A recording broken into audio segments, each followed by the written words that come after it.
Salam, damai di lengan Yesus, sahabat firman yang diberkati Tuhan. Kita bersyukur karena Tuhan Yesus Kristus begitu baik bagi kita. Kita jumpa pada pelajaran rohani pada minggu ini. Kita ada pada pelajaran yang ke-6 dengan judul Musuh di Dalam. Ayat inti Yosua pasal 17 ayat 10. Firman Tuhan. Ke selatan daerah itu kepunyaan suku Efraim, dan ke utara kepunyaan suku Manasye.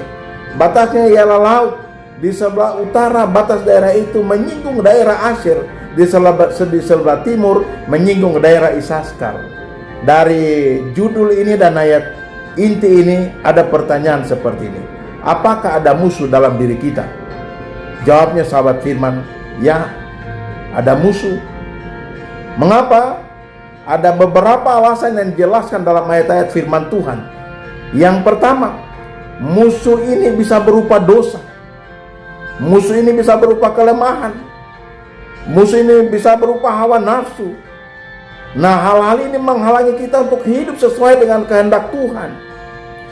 Berikut adalah penjelasan berdasarkan ayat-ayat firman Tuhan yang kita dapati pada pelajaran rohani minggu ini. Firman yang pertama, Yohanes 17 ayat 10 ayat inti. Kita dapati dalam firman ini, sahabat firman, bahwa Tuhan memberikan tanah kepada umatnya, tetapi ada musuh yang harus dihadapi. Dalam Yosua pasal 17 ini mencatat bagaimana pembagian tanah Kanaan kepada suku Manasye. Meskipun Tuhan telah menjanjikan tanah itu, mereka masih harus berjuang untuk mengusir penduduk asli. Kitab Yosua ditulis sahabat firman setelah kematian Musa, dan ini mencatat bagaimana Yosua memimpin bangsa Israel memasuki dan menaklukkan tanah perjanjian. Poin yang kita dapati dalam ayat ini adalah seperti ini, sahabat firman, bahwa janji Tuhan tidak menghilangkan tantangan. Oleh sebab itu umat Tuhan harus aktif berjuang untuk merebut apa yang telah dijanjikan. Apa aplikasi bagi kehidupan rohani kita? Sahabat Tuhan yang berkata Tuhan, bahwa dalam kehidupan rohani kita mungkin telah menerima janji Tuhan, tetapi kita harus tetap berjuang melawan dosa dan godaan untuk mengalami kepenuhan dan janji itu. Bahwa kehadiran musuh adalah ujian iman, sahabat firman, dan kesempatan untuk mengandalkan Tuhan dalam merebut berkat-berkat-Nya.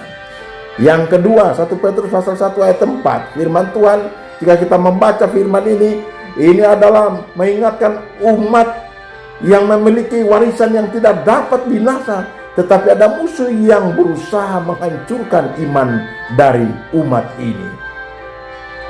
Sahabat yang berkati Tuhan, 1 Petrus kitab ini ditujukan kepada orang-orang Kristen yang tersebar di berbagai wilayah, dan ini memberikan penghiburan dan dorongan di tengah-tengah pencobaan dan penganiayaan.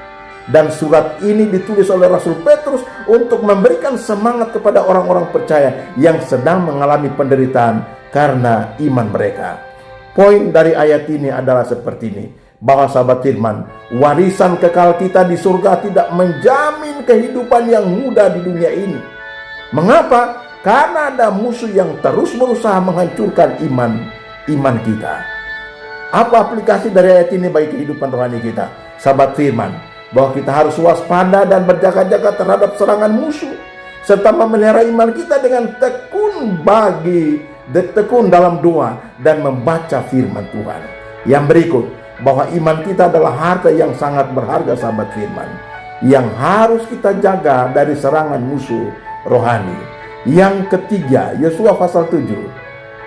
Kita ketika baca Yosua pasal 7, kita dapati di sini bahwa akar dosa dapat menyebabkan kekalahan dan musuh dapat mengambil keuntungan dari kelemahan umatnya.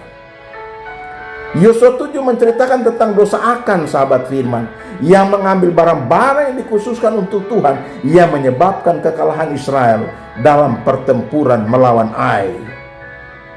Pasal ini merupakan bagian dari narasi tentang penaklukan tanah Kanaan oleh bangsa Israel setelah mereka memasuki tanah perjanjian.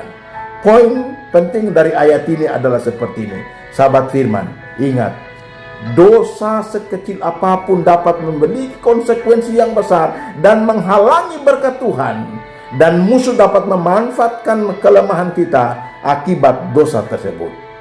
Apa aplikasi bagi kehidupan kita? Sahabat firman, aplikasinya seperti ini, bahwa kita harus hidup dalam kekudusan dan menjauhi dosa, serta mengakui dan meninggalkan dosa-dosa kita agar tidak memberi celah kepada musuh. Yang berikut, kekalahan Israel disebabkan oleh dosa Akan, dan ini menunjukkan bahwa dosa pribadi dapat mempengaruhi seluruh umat. Ayat yang berikut, Mazmur pasal 139 ayat 1 sampai 16. Sahabat firman, kita dapati dalam ayat ini bahwa Tuhan mengetahui segala sesuatu tentang umatnya dan melindungi mereka dari musuh.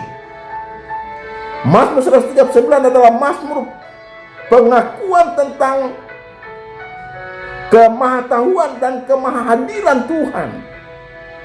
Mazmur ini ditulis oleh Daud sebagai ungkapan kekagumannya akan Tuhan yang mengendalikan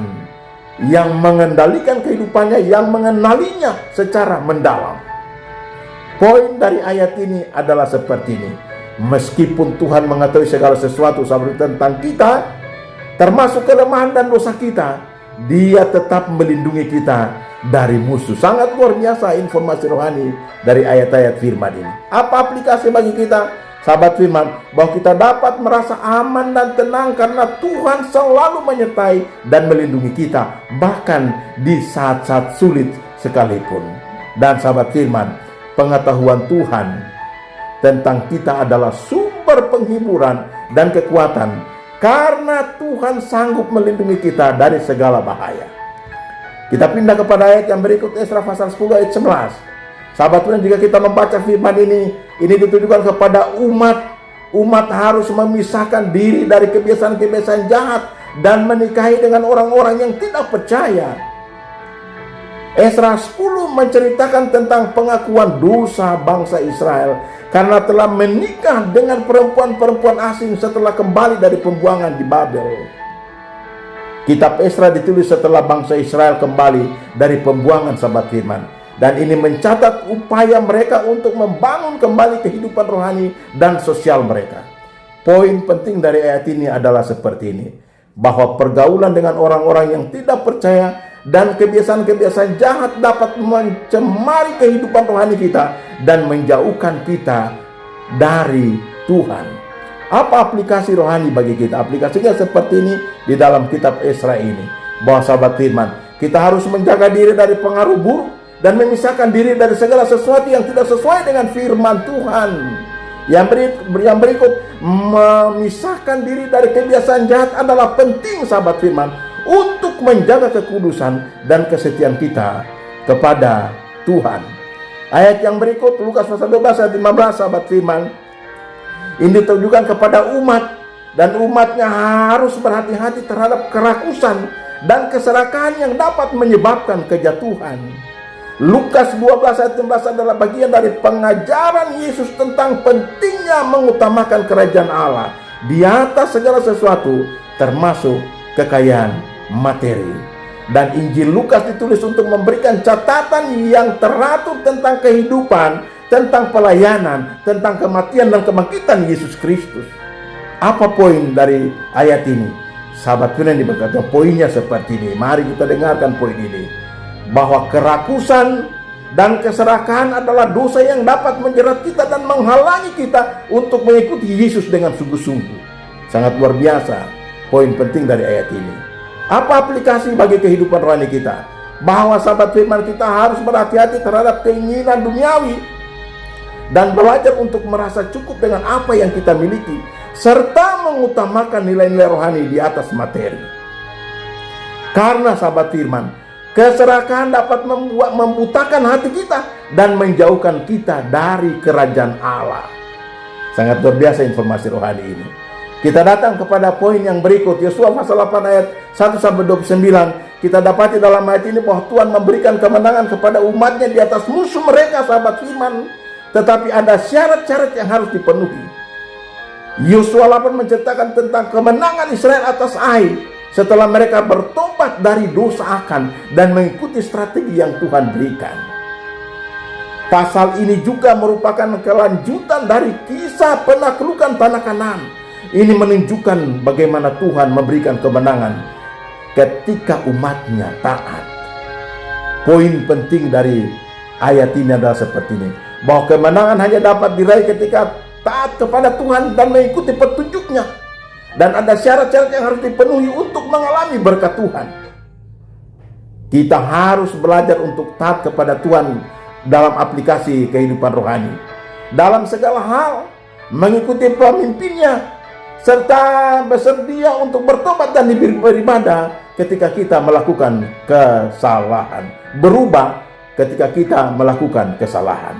Kita datang kepada kesimpulan, sahabat firman diberkati Tuhan, ketika kita mempelajari ayat demi ayat informasi rohani yang sangat luar biasa, kesimpulan bagi kita ada beberapa poin. Yang pertama, bahwa ketaatan adalah kunci untuk mengalami kemenangan dan berkat Tuhan dalam hidup kita, sahabat firman.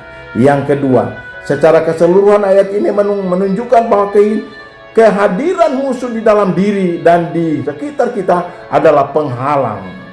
Yang ketiga, namun apapun yang terjadi, Tuhan selalu menyediakan jalan keluar dan memberikan kemenangan kepada mereka yang percaya dan taat kepadanya. Poin yang terakhir, poin yang keempat, sahabat firman, kita harus waspada, kita harus berjaga-jaga dan terus berjuang melawan dosa dan godaan dengan mengandalkan kuasa Roh Kudus. Tuhan Yesus memberkati firman ini. Amin.